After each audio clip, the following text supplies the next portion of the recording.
On today's show, after an actual rain delay inside the American Airlines Center, the Dallas Mavericks win against the Minnesota Timberwolves, and Luka only scored 15 points.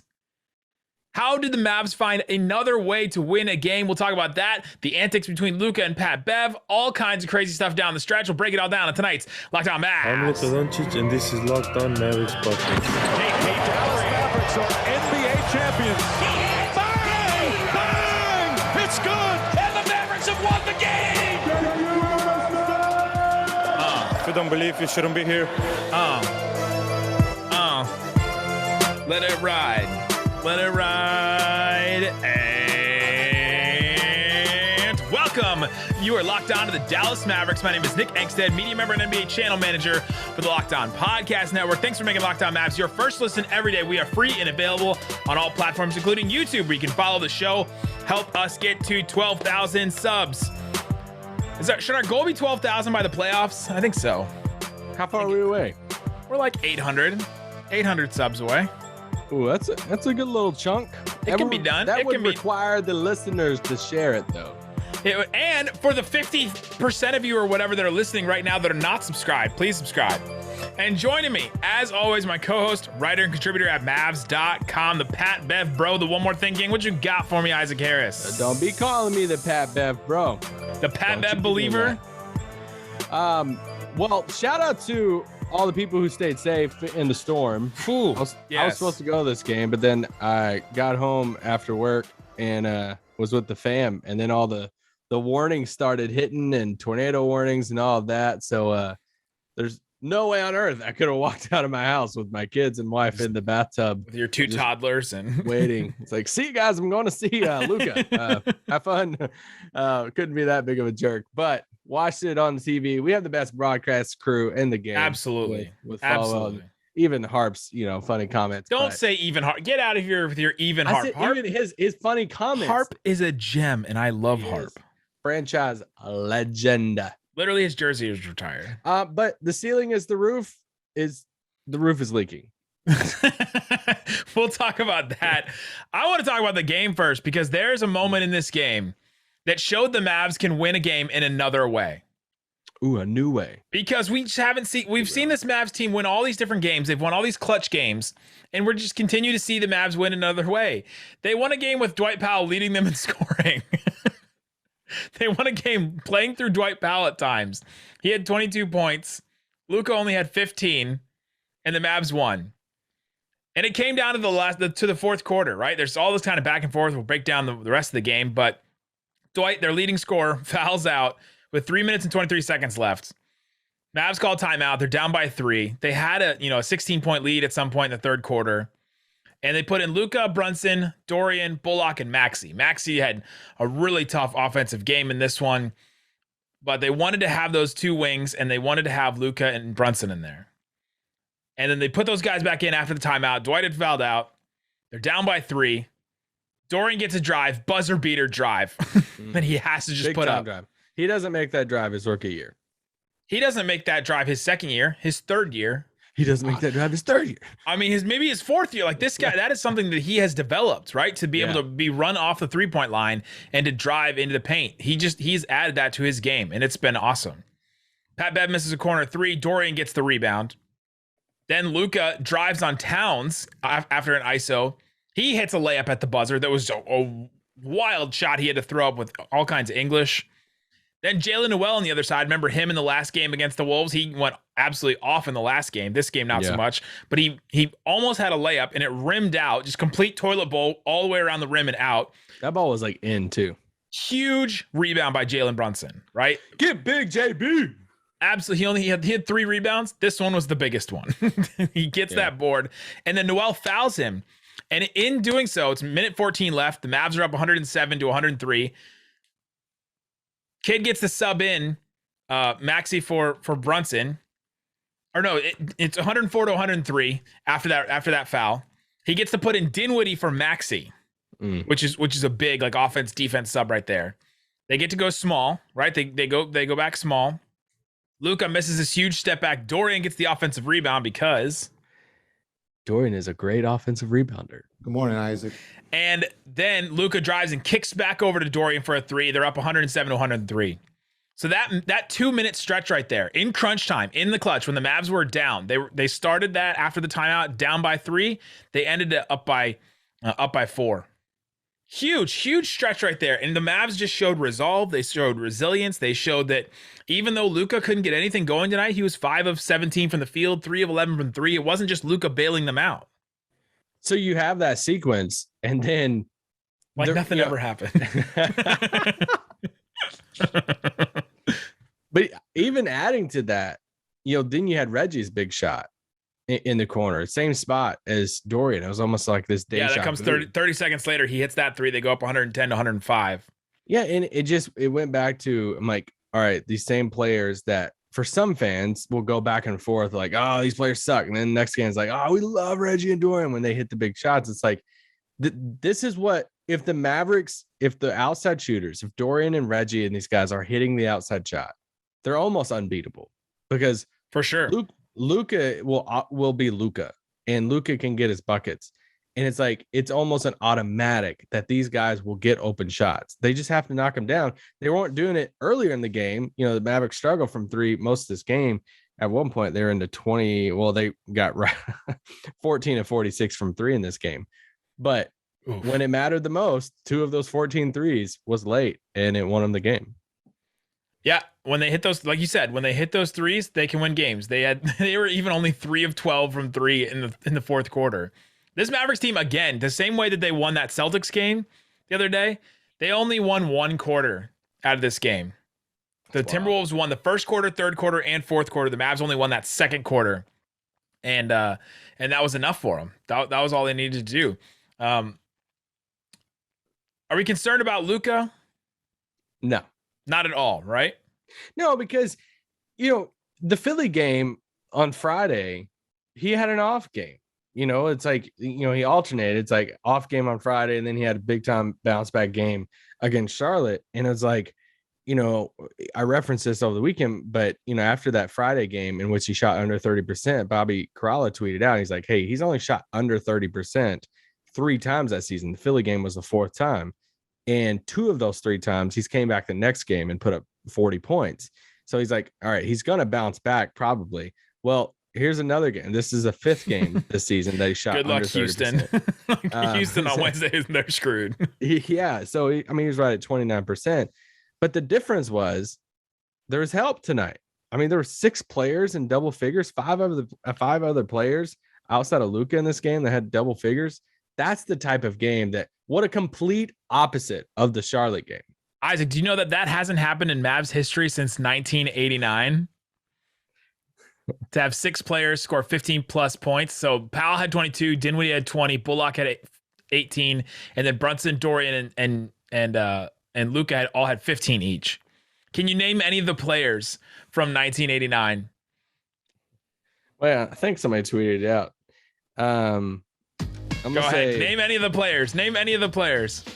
Rolando Blackman. I'm gonna go with our guy Harp. I'm gonna go with Tarpley. Oh, stop it! You're looking at it. I'm gonna go with. You're looking at the tweet. The Steel, the North Carolina, Sam Perkins. Off the top of my head, Brad Davis and Adrian Dantley. Wow, 6 for 6. Is that right? Okay, amazing. That's when the Mavs won that game, is that stretch down there. They won it by team play, right? It wasn't just Luka bailing him out. It was the team playing. 6 guys scoring 15 points or more. First time that's happened since 1989. And the Mavs won a game in a different way, with team play and with only winning 1 quarter, basically, and with Dwight leading them in scoring. Coming up, we'll get into this game. Another delay for the Mavs, the second time that they've had a delay, and they're 2-0 in these games. Is there something to it? We'll talk about that and more coming up. But before we do, let me tell you about Bet Online. Bet Online has everything that you need to be a sports fan right now. The NCAA tournament is raging on. Isaac, your UNC Tar Heel Cats are still in it. Oh, they are still in it. Go check it out on Bet Online. There's all kinds of different odds and lines and props and things and fun stuff to look at. There is the Baylor. Does Baylor have odds? I don't think so. I don't think they keep the losers bracket odds. I don't think they keep that. Take that, Chip and Joe. My mother-in-law was like, I want Baylor to win. I was like, oh, why? Because Chip and Joanna live there. This pod is brought to you by Magnolia. Just kidding, guys. North Carolina is a 2-point favorite against UCLA, or 2-point underdog against UCLA in their next game. If you feel confident, or you can pick St. Peter's, who is a 12.5-point underdog. The Peacocks, baby. Ride the Peacocks. We're a PFFL.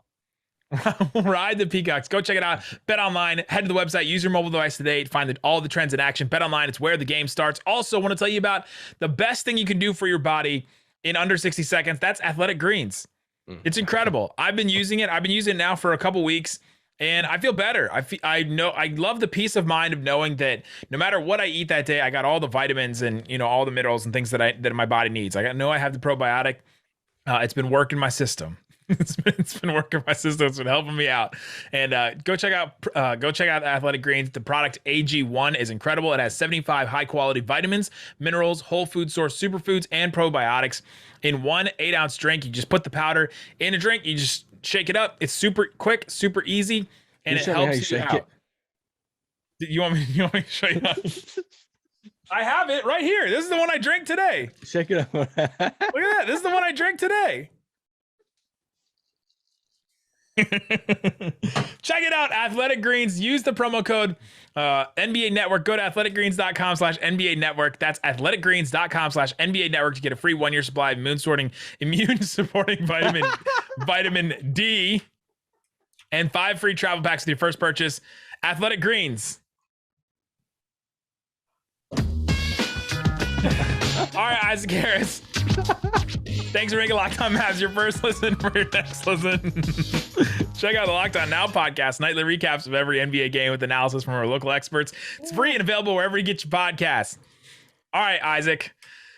I come into the game today, and I ventured out into the storm, into the rain. I checked and made sure, the sirens had stopped around Dallas. I live in Oakland, so I'm really close to I'm like 2 miles from the arena, and the sirens were going off. I was about to leave, and then all of a sudden I checked and got to check Pete Delkus. Got to check WFAA and check our guy Pete, and he had it all covered for us. He was showing us all the places it's going to go, where the rotation is of the tornado that happened in Dallas, and who's going to check in next and sub in and all that stuff. He was talking about whether Luka should distribute more or whether he should drive or take threes. And so then I go to the arena, and as soon as I get out of my car, it starts pouring rain, just absolutely pouring. And I get to the arena, I'm soaked, and I'm just sitting there. My jacket was so soaked, I couldn't wear it the rest of the game. I just had to put it on the back of my chair, and that was it. And then all of a sudden, I see Nico Harrison around the Wolves bench, and I'm saying, what is going on? Why is Nico Harrison hanging around the the Wolves bench? Is he just tampering? Like, what's he doing? He's just hanging out around there. They're looking around. There's a bunch of people over there. But it's pregame, so there's just always people everywhere. And then they go through their pregame, the routine. They announce everybody. They announce all the Mavs. And then all of a sudden, Nico's still over there. And there's a bunch of guys over there. And there's all these dudes with walkie-talkies just over there. Just all these dudes with walkie-talkies just looking up. And so I looked up, and I could see from my seat, I sit in like the 123 section in the lower bowl, and I'm like right in front of it. And I look up, and I see, I tweeted a video out. Go at Nick Van Exit and go check out the video of the leak coming down. There's a literal leak that's just dripping, drip, drip, drip, drip, like very consistently water coming from the ceiling and just dripping right at the end of the Wolves bench. And so Chris, our friend Chris Arnold, friend of the show, says, there will be a delay for 5 minutes. You got time to get something to eat. And then they wait for 5 minutes, and they're like, there will be a delay for 15 minutes. And then they delay it again for 15 minutes. And then they end up starting the game, and it was still leaking. It was still leaking during the game while it was happening. Eventually, in the middle of the second quarter, it stopped, and it was fine. But that was the weirdest delay I think I've ever seen. It was like a literal rain delay in a game inside. Because you can't get up there and fix it during the game. No, because it wasn't like there's a couple catwalks up there, right, where there's the lighting and the rigs and stuff. And this was not in an area where you could just go up there and go on rigs. I don't know how they got it fixed. Maybe somebody went on top of the stadium and fixed it that way. Ooh, in the storm. I guess. Like, listen, you better get up there. Because it rained the whole game. It's not like it stopped. Yeah. But yeah, it was another wild way. You remember the game a little while ago where they had the rim that was tilted and they had a delay for that. Now you had a delay for this. And the Mavs won both of those games. There's something to it. But the Mavs did come out to kind of a slow start. They were down 29 to 23 at the beginning of the first quarter, and the pace was fast. I said this in the podcast we talked about on Monday. If the pace was going to be super fast, then it was going to favor the Wolves because the Wolves play super fast and Mavs play super slow. And at the beginning, it was super fast, and it was in favor of the Wolves. Yeah, super fast. It became physical. We knew actually, Beverly's antics wasn't as bad as what I thought it was going to be. Like until the game. fourth, until the fourth, he really just leaned into it. Well, he can't because he'll foul out. He can't. He just can't guard Luka a whole game, right? Are we sure though? Because he doesn't get called for crap. It feels like. Like I just don't. I don't understand. I don't. He had 4 understand. fouls. I don't understand how he didn't get a tech, especially at the end. The air punch. We were talking about before the pod. It's like how some players get away with the air punch when. We know this because Porzingis happened to him in the playoffs. And he got ejected. Yeah, it's like Luka gets text for this all the time. And it's frustrating. Oh well, but yes, they played super fast. Dallas, how they defended Towns, I thought was interesting. I thought Dwight played him pretty well, but they brought the double on him a lot. It was the same way they did to Embiid. This is what they did to Embiid. They did against Durant. They're trying. I don't know if it's like, hey, we're trying this out to see if it will work in the playoffs, or obviously it bothered Durant a little bit, him talking about post game, but I don't know. I wonder if this is a sustainable thing of, hey, the best player on another team, if it's a big or a bigger wing, we're going to bring this double all the time. Well, the problem is that like Anthony Edwards just shrinks in some games, right? Like there's moments where he seems like, oh, dang, you're like the most talented player on the floor. And then there's other times where I'm just like, oh, dang, Anthony Edwards has been on the floor for the last 7 minutes, and I didn't notice him at all. You're like, wait, is that Wiggins or? Yeah, no, kind of. It seems like that at times, and he's draft pick in Minnesota. You see him in person though, you just look at him and you go, oh, you could literally play any sport you wanted. that is one athletic dude. He's so good, yeah. Just looking at him, it just already like developed body and like, man, he is different athlete. But he went 5 of 13 from the field and then just had 19 points. D'Angelo Russell early had I think he had 10 points in the first quarter, only finished with 18. So it's not like those guys are killing you. You're able to double Towns if those other guys aren't beating you. And if on the Mavs side, you should say kind of the same thing. Like, okay, we'll double Luka, and then who else is going to beat you?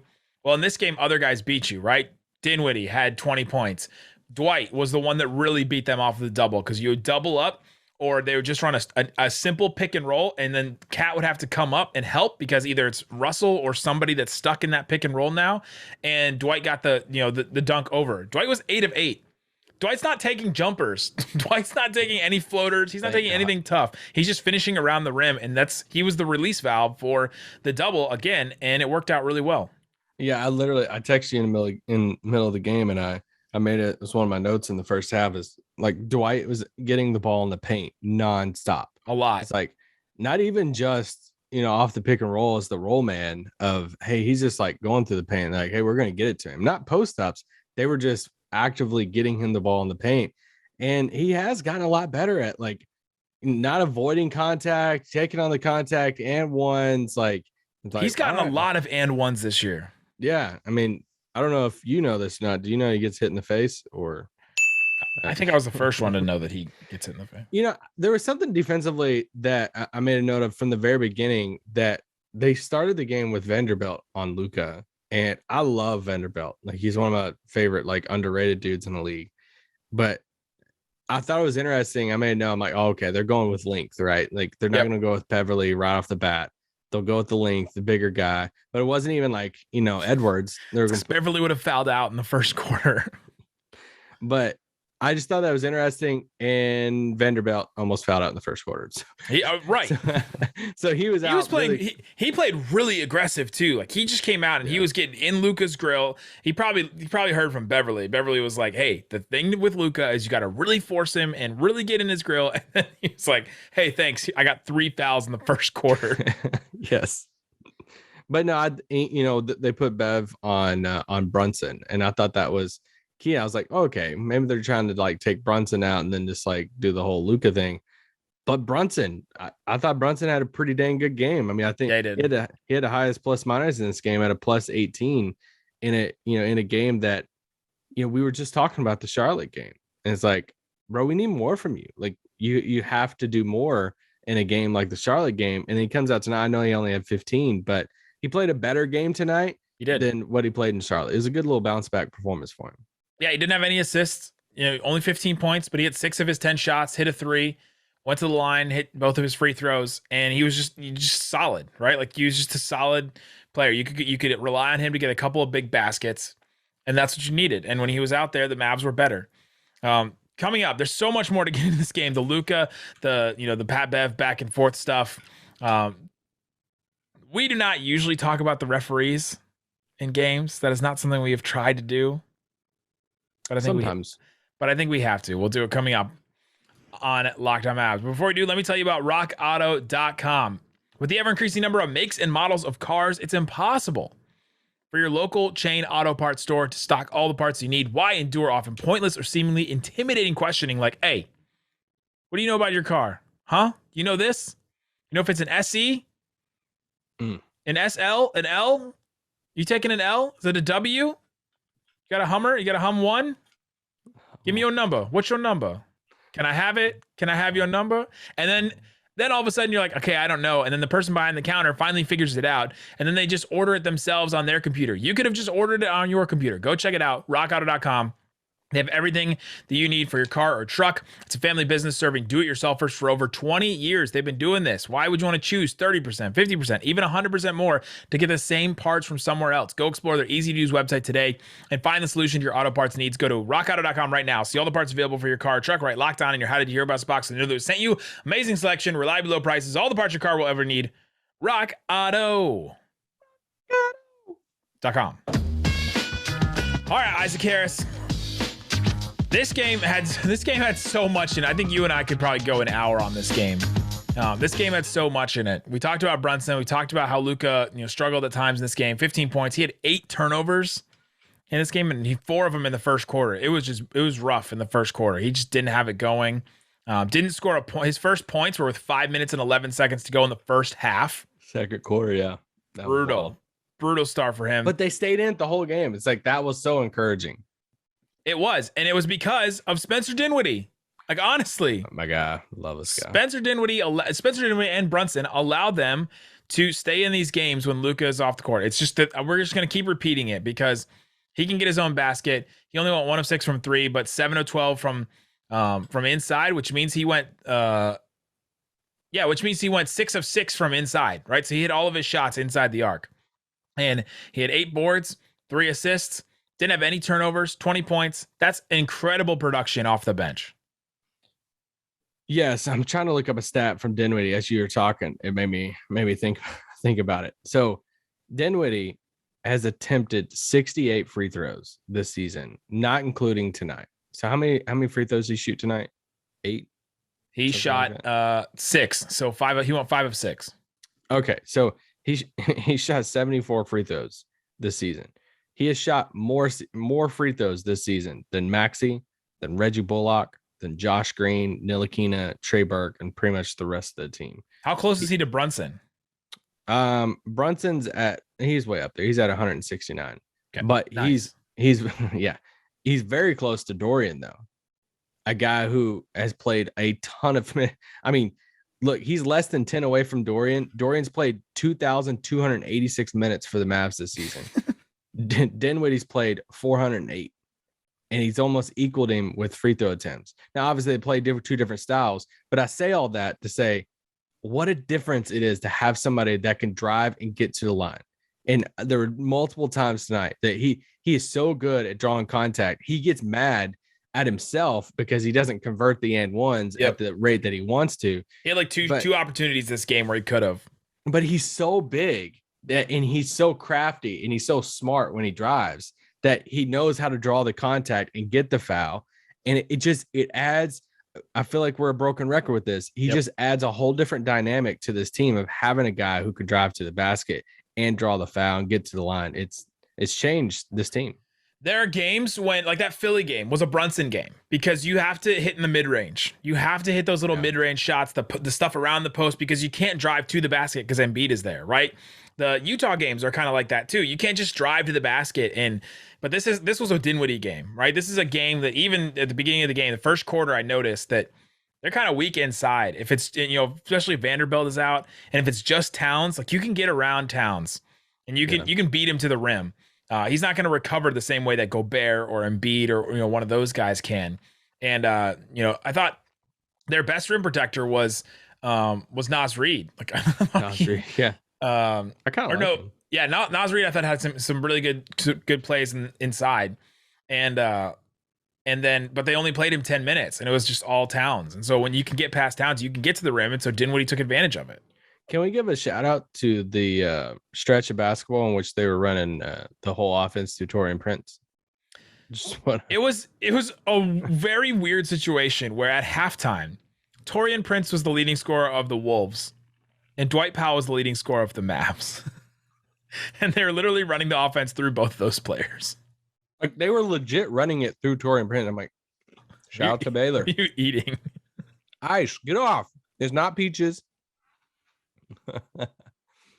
My guy is a professional podcaster chewing ice in the middle.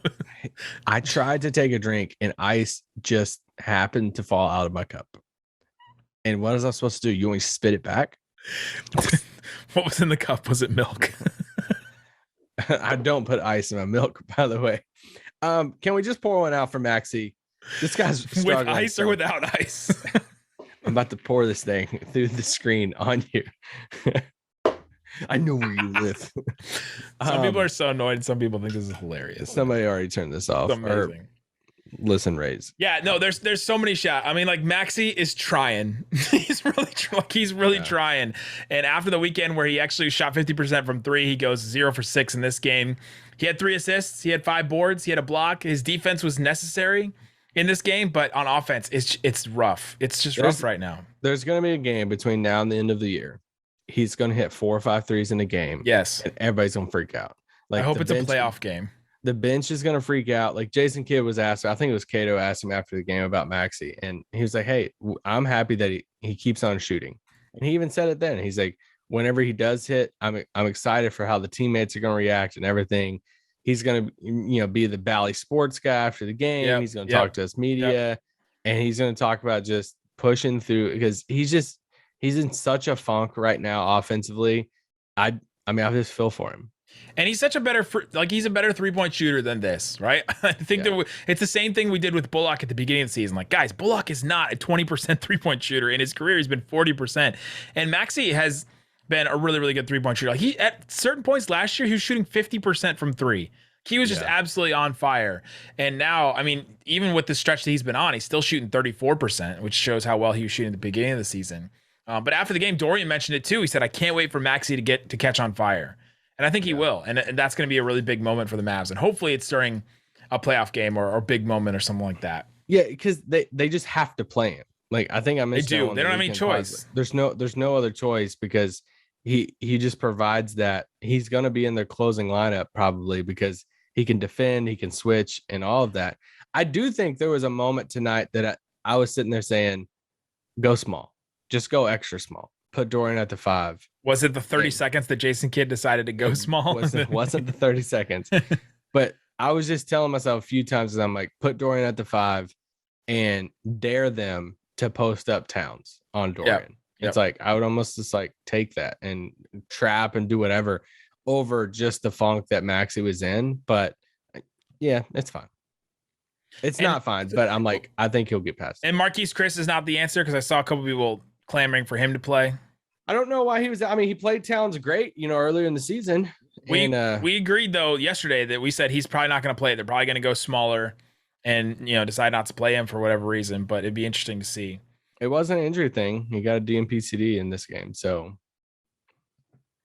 guess they just elected not to play him. They elected not to play him. Dobbs Bertans was out in this game. He would. I don't know if he would have made it. He would not have made a difference. I don't know if he would have played, but this is the playoff rotation, I think. I don't think Frank's probably playing in the playoff I think rotation. he played 6 minutes. Yeah, I think some of it could be matchup dependent, but yeah, I think there's a clear. It's crazy that I think Josh Green has solidified the ace spot as a. I just said this yesterday, and you said I don't think he's going to play in the playoffs. Oh yeah. No, I don't think he's playing like big minutes in the playoffs. No, that's what I said yesterday. Okay, let me backtrack. It's okay. We do it daily. It's okay to forget what we said. It's 12 minutes. It's 12 minutes like a locked in part of the rotation compared to like Dinwiddie and Maxi's over 20 minutes off the bench. That's my thing. So, I mean, there are going to be some playoff games he doesn't play probably. that's my thing. Are you surprised if he doesn't play in a playoff game? No. I'm not surprised. So I'm surprised he's playing the minutes he's playing right now because he's come on so strong late and his minutes have been good. Yeah. Today he had a block, a steal, 2 assists, and 2 rebounds. Before we get off here, quick standings update. Yeah. Because this was huge. Before this game was over, Big. Utah lost. Thank you, KD. I'm like, man, if we lose this game on a night that Utah, loses, then so yeah, Utah lost. Dallas obviously beat Minnesota, so stretches that that gap between Dallas and Minnesota to 2.5 games. Minnesota had a chance to get within a half game of Dallas and the 5th seed, and instead they fall back to 7th because they lost in Denver. Denver won too, or no, Denver didn't play tonight. And I think you on yesterday's pod, I think you laid out what Minnesota's upcoming schedule looks like, and it's not a very easy. Yeah, I think Minnesota next they play Phoenix, and then they have the Mavs again, and then I remember they had Toronto. They play Phoenix on Wednesday. They play the Mavs again on Friday. Obviously, Boston on Sunday at Boston. That one's tough that'll be tough for them because they have guys that can light it up. Then that next Wednesday they play Toronto, and then Friday, April 1st, they play at Denver. So at Boston, so Phoenix, Dallas, Boston, at Toronto, at Denver. That is a really rough stretch. Dude, that Denver Minnesota game could have major play-in. Who's going to be in the play-in vibes there? Because we could be in a world to where next Monday, Dallas is the 4 seed. We could. Yep. So, when the Mavs play Utah coming up soon, and that's going to be a big game as well. The Mavs have to have a better record than the Jazz because they're not going to have a tiebreaker. You can't just tie with them. Yeah, and they are looking good in the tiebreaker for Minnesota, I think. I think we're winning the season series 2-1. 2-1 now. Yep. And we have one more game. So let's get that dub on Friday. And I ran into Followell after the game and was talking to him. And he said the Mavs, even if they tie with Minnesota, they'll still have the tiebreaker because of the amount of conference wins they have. And I was like, this is a thing Followell would know that I don't know off the top of my head. Of course he knows this. Of course he would know that. By the way, best broadcaster in the game right now. I saw Andy Bailey tweet that out, and I was like, I agree. Yeah, great guy. I mean, I saw a soccer highlight the other day, and I'm like, is this Mark during the Mavs season? I know, man. He's so talented. Killing it. There you go. That's where the Mavs are. They're a game back from Utah. They're 2 games up on the Nuggets, and then they're 2.5 games up on the Timberwolves now for the 7th seed and out of the play-in. So it's still so tight, though. Anything can happen in this next stretch. We'll have you covered every single day on Locked On Mavs, and we'll probably even do a playoffs dash or something like that. We'll just do every pod until the playoffs. Oh, really? Well, eventually, not this week, but eventually we'll do that. So stick around for that. Guys, thanks so much for listening. Thanks so much for listening to Locked On Mavs. Peace out. Boom.